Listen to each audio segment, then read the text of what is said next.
人食いじじいと呼ばれておる。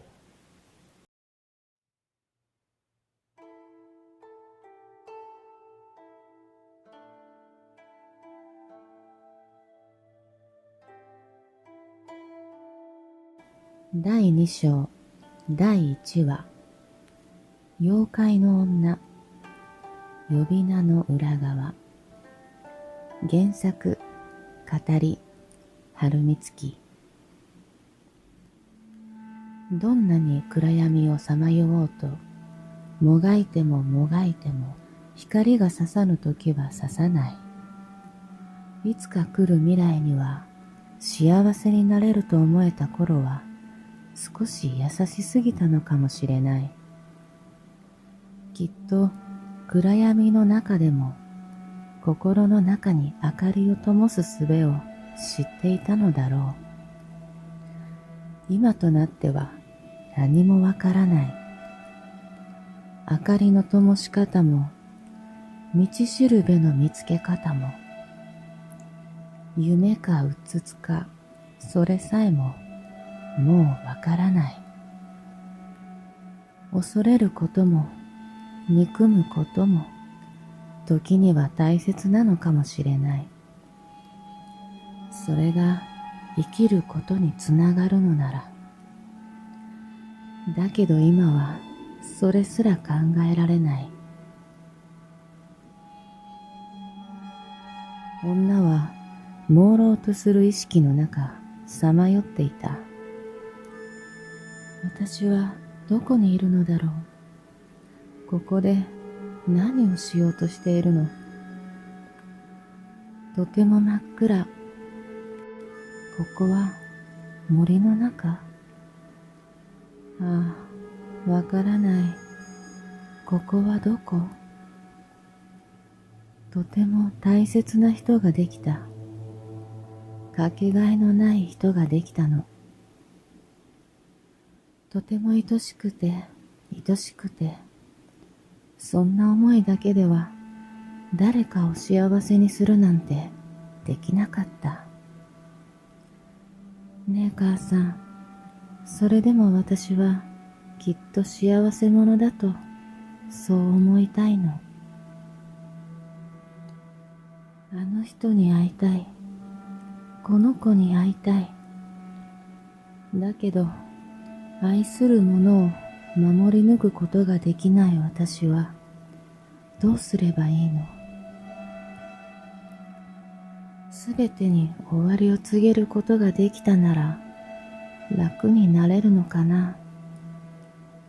だけどそれは大切な人を私のせいで失ってしまうことになる。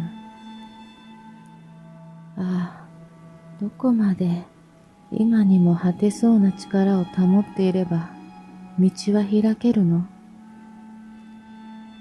このまま時が進んでいけばかけがえのない命を守る術を見つけられるのだろうか。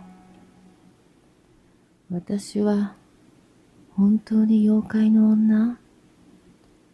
ねえ母さん、私初めてこんなにも怖いと思った。行く先は天の身元か、それとも地獄か。女は山の中にいた。あてもなく木々の間、茂みの中を歩き続け、意識は朦朧としていた。耳に残るのは、愛しい人の悲痛な叫び声と、幾重にも重なり、ひしめき合う怒鳴り声。出て行け、おぞましき妖怪め。二度とこの村に近づくな。出て行け、妖怪の女め。山をさまよううちに、元より薄汚れていた古い着物も小枝に絡まり、ところどころ引き裂かれ、湿り気を帯びた土や草の汁に汚されていた。裾から覗く細い足にも無数の傷。腰ほどまで伸びた長い黒髪もボサボサとまとまりなく枯れ枝や葉が絡まっていた。もう何日この薄暗いところにいるのだろうか。ひたすらに歩き続け、歩いて歩いて歩いて、何度死のうと思っただろう。だけど恐ろしかった。もうこれ以上失いたくはない。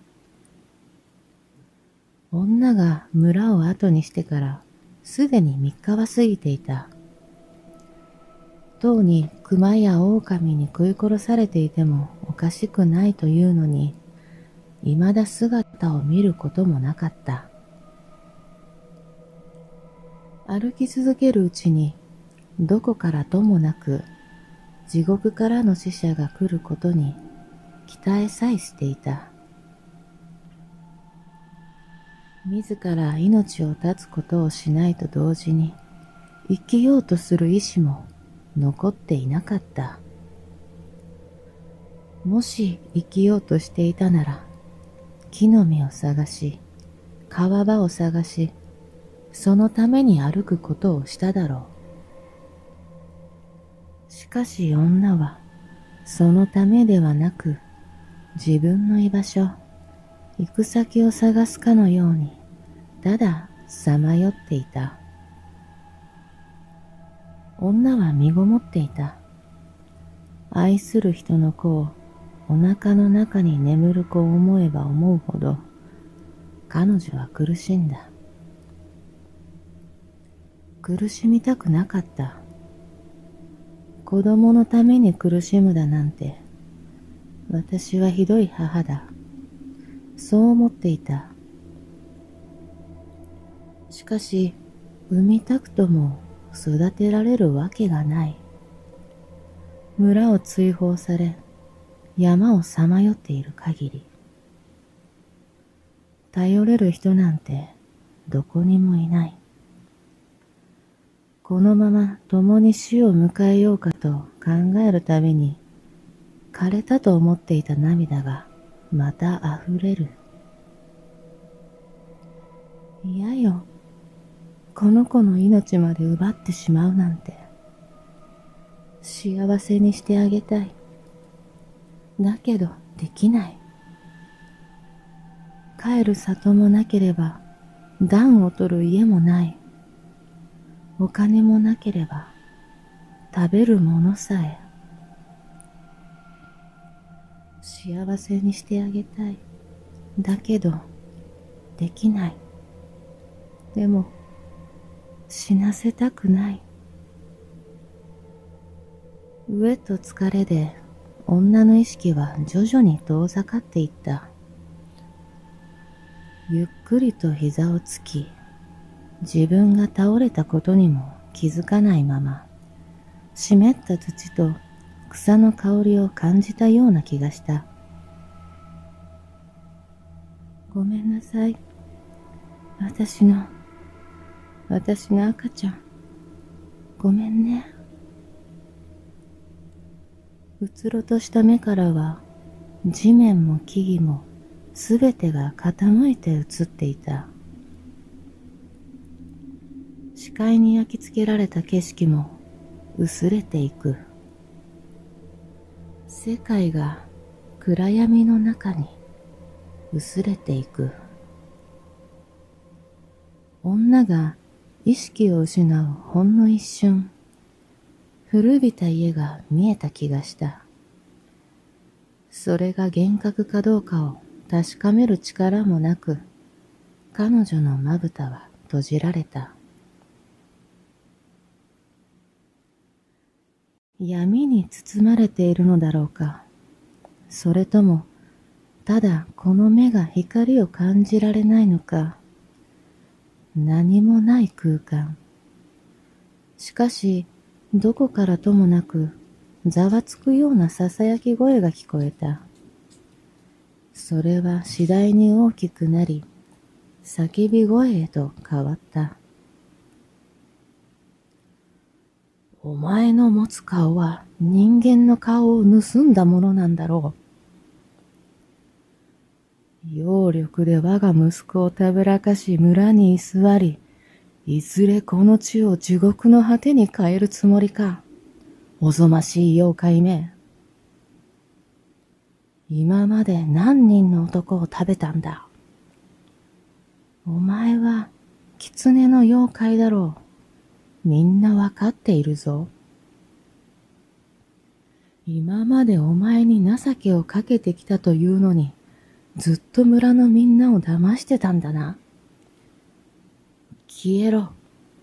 今すぐこの村から消えろ。おえ、殺せ。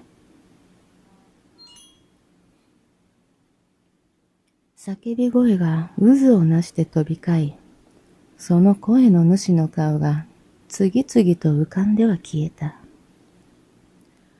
鬼のような形相が次々とのしかかってくるように追いかけてくる。叫び声の中にかすかに、しかしはっきりとしわがれた声が割り込んできた。そろそろ起きてもよいではないか。そして重なり合う声は遠のいていった。お前さんは十分悪い夢を見た。もう一度しわがれた声が聞こえた。気がつくと暗闇の中にうっすらと老人の顔が見えた。何が、私は、視界に映るのは身に覚えのない光景。記憶がぷっつりと途切れている。山の中をさまよっていて、それからどうしたろう。倒れていた。そう言うと、老人は女の枕元に手を伸ばした。すぐ横、盆の上に湯飲みが一つ。老人はそれを手に取ると、女の顔の前に持ってきた。茶だ、飲むがいい。頂戴します。さっきのは夢だったんだろうか。ここは一体。そういえば気を失う前、目の前に古い家が見えた気がした。倒れてるところを拾ってくださるなんて、なんて親切なご老人なのだろう。女は体を起こすと湯飲みを受け取り、それを口へと運んだ。入れてからだいぶ時間が経っていたのだろうか。湯飲みに熱はなく、茶から湯気は一筋も出ていなかった。香りはしない。一口すすった。ドロッとした液体が口の中に広がり、舌に絡んだ。思わず吹き出しそうになったが、それはあまりにも失礼だと瞬時に思い、なんとか思い切って飲み込んだ。かすかに苦みがあり、ほのかな甘み。飲み込んだ後も口の中はねっとりとしていた。身重の女が一人、よく来た。老人が静かに言った。女はばっと顔を上げた。なぜ私が身ごもっていると。わしにはわかる。老人は女の手から湯飲みを受け取り、盆の上に静かに置いた。名は、ゆいと申します。あなた様は？老人はゆいから目をそらし、何もない床を見つめた。ゆいは首をかしげた。人食いじじいと呼ばれておる。ゆいははっと息を飲んだ。まあ、誰があなたのような親切な方にそのような失礼なことを。ゆいの表情からは老人を思っての愛情の影がこぼれた。他人に人食いじじいと罵られ、それでこんな山奥に一人暮らししているのだろうか。妖怪の女と追い立てられたゆいはいつの間にか自分と老人を重ねていた。わしは妖怪だ。人食いじじいがそう言うと、ゆいははらりと涙を流し、それだけにとどまらず、おえつまでこぼし始めた。頭のどこかで声がした。おぞましい妖怪め。やめてくれ、お願いだ、ゆい。ゆい。出て行け、妖怪の女め。苦しい。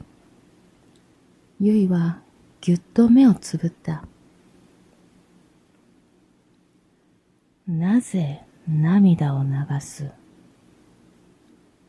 ゆいはそのほっそりとした両手に顔をうずめた。おえつとともに消え入りそうな声で、ごめんなさい、と何度もつぶやいた。お前さんは幸せか？人食いじじいが言った。ゆいは両手を顔から離すと、赤くなった目で人食いじじいを見つめた。なぜそんなことを聞くのだろう。濡れた手を胸に当て、呼吸を整えると、再びまぶたを閉じた。ああ、きっとこのご老人は、私の心を見透かして。ゆいは何かを勘違いしていた。私はきっと幸せ者なのでしょう。そう言うと大きく深呼吸してゆいは続けた。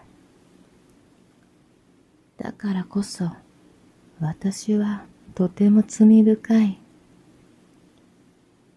再び開かれた瞳には鋭い痛みが走っているように見えた。罪とは何だ。独り言をつぶやくように人食いじじいが聞いた。